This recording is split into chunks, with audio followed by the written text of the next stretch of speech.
السلام علیکم ورحمۃ اللہ وبرکاتہ۔ آپ کا واقعہ سن کے بڑا دکھ ہوا، اور انشاءاللہ آپ کے لیے خصوصیت سے دعا بھی مانگوں گا کہ اللہ تعالیٰ آپ کے والدین کی مشکلات کو دور فرمائیں۔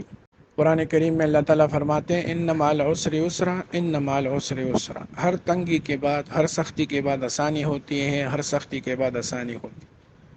تو ایسا لگ رہا ہے کہ اللہ تعالیٰ آپ لوگوں کو دنیا میں اور آخرت میں بہت کچھ دینے والے ہیں، جس کی وجہ سے آپ پر یہ تکلیف آئی، پریشانی آئی۔ اور حدیث شریف میں آتا ہے ان اشد الناس بلاء الانبیاء ثم الامثل فالامثل، کہ سب سے زیادہ حالات میں جو ہوتے ہیں تو وہ پیغمبر ہوتے ہیں، اس کے بعد پھر جو پیغمبروں کی راستے پہ چلے اور ان کی اتباع کرے، ان کی مشابہت کرے تو وہ ہوتے ہیں، پھر جو ان سے کم درجے کے ہوں پھر ان سے کم درجے کے۔ اس وجہ سے آپ کے حالات کی وجہ سے نبیوں کے ساتھ آپ کی مشابہت آ رہی ہے، نبیوں کے ساتھ آپ کی مماثلت آ رہی ہے۔ تو اگر انسان صبر کرے اور دین کو نہ چھوڑے، اللہ کو نہ چھوڑے، اور روزانہ صلاۃ الحاجت پڑھے، اور اس کو اللہ کی طرف سے آزمائش سمجھے کہ یہ ہماری آزمائش ہے اور عنقریب اللہ تعالیٰ ہمارے لیے راستے کھولنے والا ہے، تو پھر اللہ تعالیٰ انشاءاللہ مدد بھی فرمائیں گے، اور اللہ تعالیٰ نصرتیں بھی فرمائیں گے، اور ایسی جگہ سے رزق عطا فرمائیں گے جہاں سے انشاءاللہ آپ کا گمان بھی نہیں ہوگا۔ تو بہرحال والدین کی خدمت اپنی جگہ ہے، لیکن اس کے ساتھ ساتھ شوہر کے جو حقوق ہے، شوہر کی جو فرمانبرداری اور اطاعت ہے وہ اپنی جگہ ہے۔ تو آپ شوہر کے مشورے سے چلے، جیسے وہ کہیں ویسے کرے، اور اس مسئلے کو زیادہ دل پہ نہ لے۔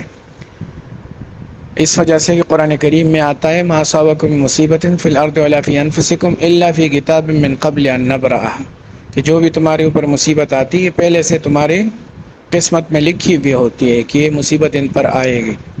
ان ذلک علی اللہ یسیر۔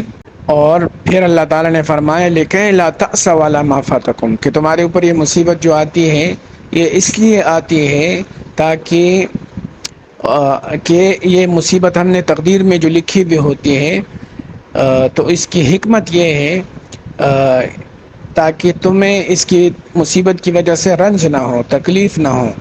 اس وجہ سے کہ انسان سوچتا ہے میری تقدیر میں بات لکھی ہوئی تھی تو ویسے بھی آنی تھی، تو کوئی نئی بات تو نہیں ہے، تو انسان کا رنج اور غم زائل ہو جاتا ہے۔ وَلَا تَفْرَحُوا بِمَا آتَاكُمْ، اور اگر تمہیں کچھ مال ملے، کچھ چیزیں ملے تو اس سے اطراء نہیں، تکبر نہ کرو۔